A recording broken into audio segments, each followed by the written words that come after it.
past decade, there has been a significant reduction in the stigma as it relates to therapy. Today's show is focused on two types of therapies that are really beneficial for kids.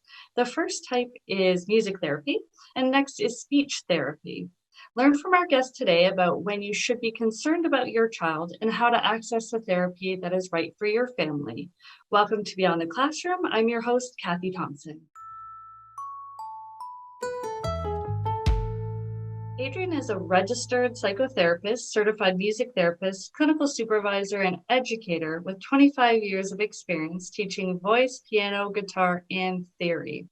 She's passionate about singing, music, and wellness. Adrian is the co-founder of Beyond the Studio, providing in-home and online music lessons, music therapy, Sing It Girls, and music at home. Adrian is also the mom of two children, ages 13 and 16. Welcome to the show, Adrian. Thanks, Cathy. I should say welcome back to the show. I know you were here in season one, and at that time, you were talking to us about how we can use music with learning, music in the home, music with our mood. So I know we got a lot out of that, but this particular episode is going to be focused on therapy. And with your background in music therapy for so long, over 20 years, I think it's great for people to understand what is music therapy, because I think it's misunderstood. So I want to ask, what is the difference between music therapy and music lessons? Well, I get asked that question a lot, and I know it is kind of difficult to understand, and we want to demystify that. So to make it really simple, music therapy is around using music to facilitate a change. So a change or personal growth in a person, whereas music lessons are around changing how we make music. So learning to be proficient, growing your musical skills. So I'll kind of dive into that a little bit deeper now that I've given that, kind of overarching answer. And music lessons, most people are familiar with, you want to learn how to play an instrument. You want to become more proficient on guitar, piano, voice, whatever your instrument of choice is. And then with music lessons, there's usually a performance outcome or a sharing, right? So we're learning to master an instrument and we're learning how to replicate pre-composed music. That's usually what's happening in music lessons. So in music therapy, it's about the person. So music therapy is about you. What do you need? I want to learn about you as a therapist, and then how can I use music as my tool to help achieve the clinical goals that we've co-created together. So we might be looking at goals around communication, around fine and gross motor skill development, or they might be emotional goals like regulating mood, anxiety, depression, or they can even be spiritual goals. Like really the breadth of goals is quite broad with what we can work on with music. What we're not trying to do in music therapy is develop that musical skill. So that might be a side effect, but really we accept the music as it is. The music is the tool or the vehicle to achieving the outcome. Well, that was really well said, because I love that difference between focusing on the person first versus sort of focusing on that instrument and that development there. So I think that's really interesting. And so when you're talking about music as it relates to music therapy, is it listening to music? Is it experiencing music with our bodies or minds or meditation? How is music used? Okay, so I'm going to say all of the above. However, there's different approaches and styles that we learn in our various training programs. And the way that I was trained and that most Canadian music therapists are trained is using live music. So it's using live music in an interactive way. So that could be vocalizing, that could be playing various instruments that are really accessible. And it's about success. So it's really about capitalizing on success and positive interventions. And there's so many things I can go into talking about that. And really, it's customized. So it's customizing what is helpful to you? What is helpful to the child or the individual that I'm working with? And then what are tools and resources that we can develop that transfer outside of the music therapy session? So it's not just about what's happening in that half an hour or hour a week that we're working together. It's about then how can I transfer these skills? Yeah, and so for school age kids, what would be some of those common requests parents would come to you with? Is it children that are struggling academically, or is it children with learning disabilities? What are you seeing mostly? I would say it's all, again, it's right across the board. So we work with children. I mentioned mood. So we might be, a lot of kids are worried or working with anxieties. So working with emotional regulation skills, having that cathartic release, that expression that music gives us. It's very much the process of expressing through music. Lots of kids with ADHD have music therapy helping with self-regulation skills, and we can work on academic and learning skills as well. And then there might be, so I'm talking about physical development, those fine motor, gross motor skills that can be achieved through playing instruments, and hand-eye coordination and all of that kind of thing, but in a fun, engaging, motivating way, playing music that kids love. And so there's also developmental goals. We a lot of times work with kids with various communication needs, both expressive and receptive, or even we have some rehabilitative type goals as well that we might be working on, depending on, if someone's had an injury or this type of thing. So it really is very, very broad. Yeah. And do you find that when some people ask for music lessons and then they might actually need music therapy? So how do you handle that? You know what? In my company, Beyond the Studio, that does come up from time to time because we offer both lessons and music therapy. So we have lots of parents who come to us who say, well, my child has these learning needs or these areas where they need some special attention, but my child's goal really is, say, to be able to play an instrument. So what can we do? How can we work together? So sometimes we may continue with that lesson, music lesson goal, but sometimes we do need to do a music therapy assessment and determine, would it be best to have a plan with some clinical goals first and have some music therapy sessions with the ultimate goal of then transitioning to lessons. That's great. And it's terrific that you offer the customized. Mhm. So I know that a lot of your music teachers are music therapists as well. So they would be able to transition between the music lessons, maybe do an assessment, work on some therapeutic goals, and go back to maybe music lessons. Yeah. So that might be something really neat for parents. And so with the pandemic, are you seeing an increased number of reach outs as it relates to therapy, like music therapy? Yeah, the need is really high. I think we all know that, particularly when I'm talking about mood. Kids are worried. Everybody's had losses. There's been, just disappointments and loss. And so having this way of connecting, through music, it's still, even though we might be working in virtual settings, I'm very surprised how quickly the screen falls away and we are together. And there's lots of ways that we can use music even when we're apart. Hmm. And that raises something with me that I was just thinking about. So Sing It Girls is led by a music therapist, Yeah. but it's not a music therapy group for anyone that identifies as being female. Right. And so are you using that group now to connect girls together, to sing together, and even like, could you use it with groups of friends where they could get Sing It Girls and just connect through song? Can you tell me about what's possible for that? Absolutely. So Sing It Girls is a group that's been around for quite a while now, and those groups take place in person in the past. And this group transfers online really well, and the girls can come together with the music therapist facilitator and sing and learn all of the teachable skills that we teach in Sing It Girls. And absolutely, so our groups, sometimes the girls don't know each other, but we can bring groups of friends together as well, and families can organize that, or parents can work together to make that kind of a program happen. That's really cool. And so, yeah, and today, right now, with the pandemic and everything that's going on, it's such a great way for friends to connect instead of just, what do we talk about? What are we doing? Just using music in that way when you were talking about connection earlier. And I was just thinking about, I know some parents at home are wondering about some therapeutic services are covered through OHIP or covered through benefits plans. What about music therapy?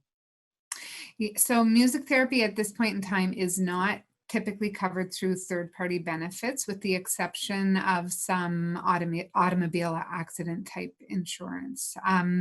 Now, having said that, some music therapists are registered psychotherapists, and if the goals are psychotherapy goals, then they can work together to see if that's an option that can be covered.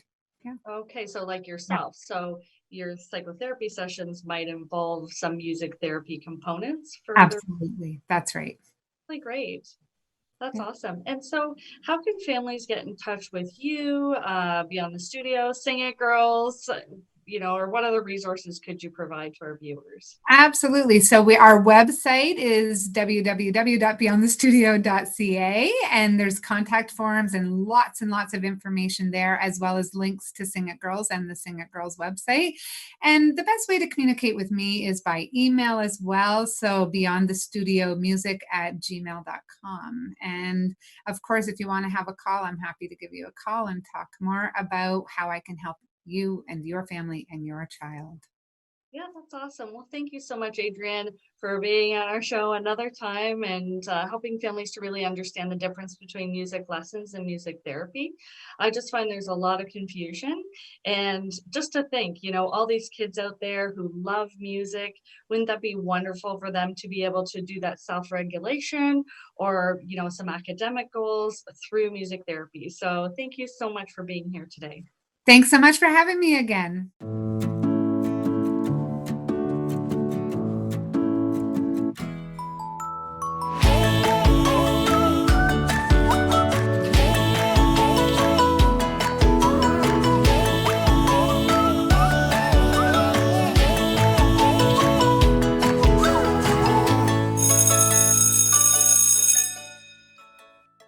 Welcome back to the show.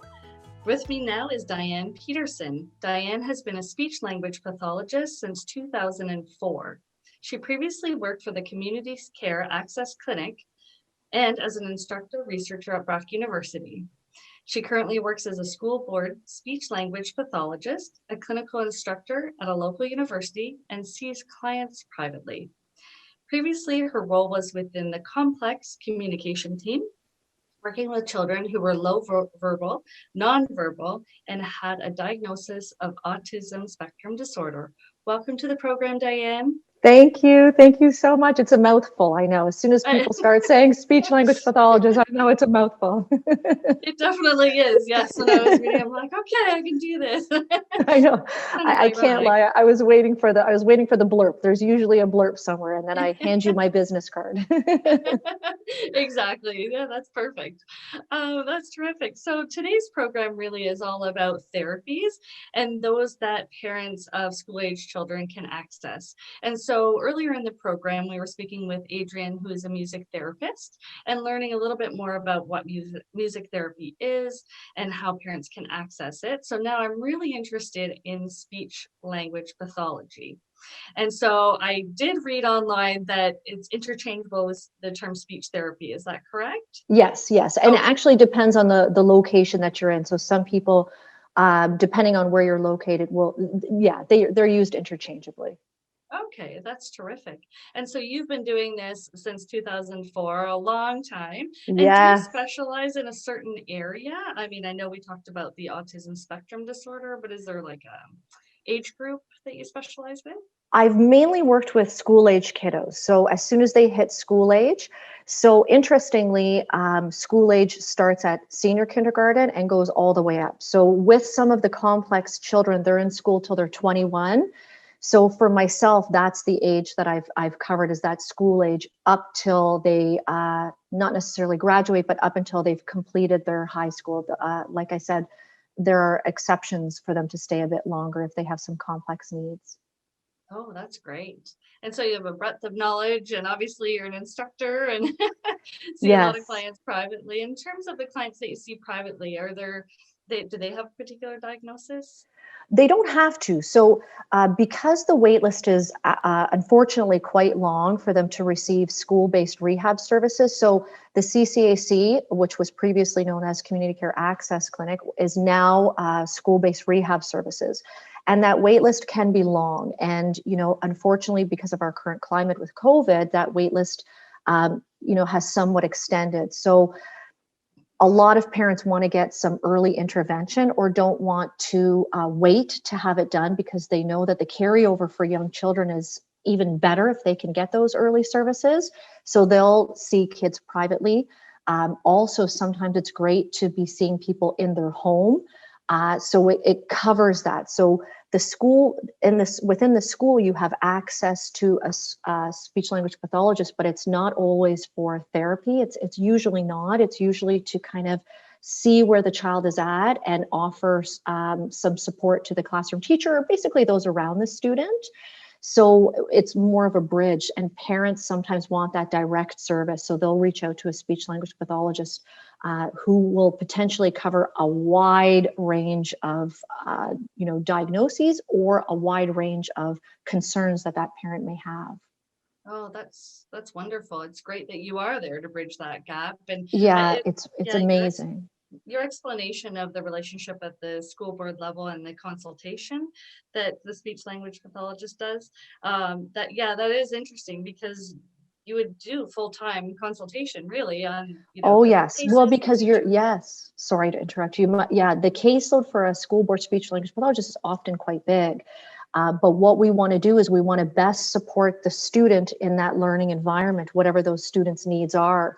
So we go in and we provide education for those around the student, perhaps do some assessments, provide some goals for the school so that, really that student and the family is feeling supported when that child kind of touches that front door of the school.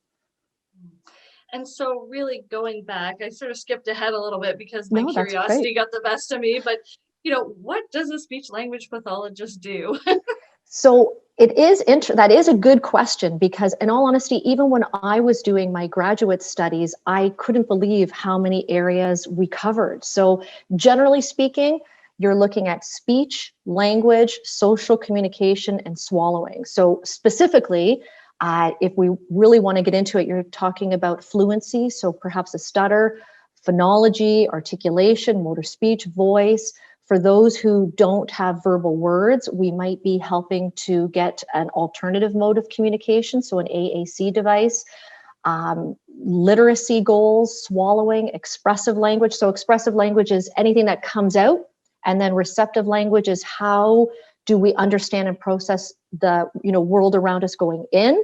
And then as well, like I said, that social communication piece, which is there are a lot of kiddos who struggle to interact or engage with people around them. So so it is interesting that it's so encompassing. So it's quite beautiful though, because you can really meet the needs of a lot of parent concerns that they have for their kiddos at such a young age. So it's quite beautiful. Yeah, that's fantastic to, like you said, be able to help them with so many different aspects of language and speech, of course. Yeah, no, it's great. Even that literacy piece, which I think people have, a lot of parents, that is their concern. So when parents, let's say, contact the school or they contact somebody for private services, it's usually my child isn't speaking yet, or my child is having significant struggles with reading or reading comprehension, or those articulation pieces. So it's quite common. So some people just don't know where to turn to. So it's nice to be able to have access to it really at a phone call away. You know, it's really that easy. You don't need a doctor's referral for a speech pathologist unless it's, you know, for something more specific like swallowing. So it's easily accessible. And I think that some people don't realize how easily accessible it is. Hmm. And so do you start with an initial assessment and then put together sort of a treatment plan? Is that, you know, based on their individual needs? Is that how it typically goes? Yes, yeah, absolutely. So it doesn't always even have to be a formal assessment. So if it's something like articulation and fluency, you can do formal assessments. There's formal assessments for all areas. But a lot of parents reach out for their little ones with autism, not even little ones, you know, it could even adults with autism or, you know, later teens with autism who are struggling either with their speech or struggling with those communication goals, and they're not able to engage with other people. So even those kiddos with autism who, you know, appear so working with the students around them and engaging with those around him, you often hear, oh, that student, that he loves to play by himself on the playground. And we always say, no, but he doesn't know how to get involved with the other kiddos. So even teaching some of those social goals of there is a student here, or here's a group of students, let's get involved. So let's walk over there. Let's, who on the playground looks like they're doing something exciting to you, or at the park. So just working with the family to help create those goals so that they're included in those groups. Mm. Yeah, the social part is so significant, you know, to your well-being and your mental health for sure. Oh, and there's actually a lot of studies that show that people, adults even, who struggle to have that social communication have a lot of depression and lonely. They feel lonely, but they actually don't realize that it's part of it is them, because they don't know how to get into that group. So, and people look at it and say, oh, he loves to be by himself, when they just don't know how to get into the group. So yeah, it is super important. And so looking at the little ones, so when should a parent start to be concerned about their child's speech? Parents generally know best. I always say you are your child's advocate, or, you know, your caregiver. You know, oftentimes kids who are in daycare, they'll bring it to the parents' attention. But a couple rules of thumb is by 18 months, the child should have about 20 to 30 words. That's one rule of thumb. If they were speaking and are now no longer speaking, or are extremely difficult to understand, it might be worth, you know, speaking to the family doctor about, or contacting a speech language pathologist. If they have big concerns about the child wanting, you know, appearing that they don't want to engage with others, that again would be a time that you might want to look into it a little bit further. There are some speech norms, and I'm sure parents who have concerns are the first to Google what is normal. So speech norms are very easy to find online, which is wonderful, because I always think of even my own. I have twins, and they had severe stutters at 3 years old. If I didn't know better, I would be extremely concerned about this. But I'm fortunate to know that some of that is developmental. People are learning language, or, you know, even something as simple as that child has frequent ear infections that could potentially affect a student's speech as well. So really, you'd be surprised how many things are age appropriate. But I always say parents know best. If you have concerns, talk to the family doctor or contact a speech language pathologist, and they'll even help settle that anxiety level, because, you know, we all just want the best for our kiddos, whether they're ours or the neighbors or your nieces and nephews. So those are some quick rules of thumb. Yeah, and then in terms of it's terrific. I was just thinking about that process, you know, what should a parent do? So it sounds like a parent, you know, of course, talk to the family doctor. And then it's nice that they don't need a doctor's referral, particularly during COVID pandemic. You know, it's harder to Yes, see your yes, doctor, right? So they can yes. correctly, is that right? And start the care. Yes, It also depends on the age of the student or the age of the child. I should say that. So a family doctor is a great place to start because the doctor hopefully knows those speech norms. But at the same time, we're all humans, and you know, if we don't know, we don't know. But if they're preschool, there are services available for that preschool age. So for example, in Halton, they could reach out to Erin Oaks. That's preschool, so up till SK. And in the Hamilton area, it's early words. At the school age level, if they are in school, just talk to the teacher and they could put them hopefully in touch with the speech language pathologist at the school, or even just to say, I have all these kiddos in my class and actually we have no concerns. So it might just help them be at ease, but there are services available, which is wonderful. And sometimes parents just don't realize how easily accessible it is. Yeah, absolutely. And in our last minute today, are there any other resources you'd like to share with parents or anything we didn't talk about? So I do say the rule of thumb is if you have concerns, reach out and ask the question, because it could be a simple, nope, all things are good. Like I said, Erin Oaks is a great resource. If your child has no words, you might want to contact Ron Joyce, but again, your family doctor could get you in contact with that. Private speech therapy is always an option. And outside of that, talk to your daycare provider, your school, and there's always resources available. Thank you so much for everything you've provided to us today, Diane. I really appreciate you being here. Thank you so much for having me. You're welcome.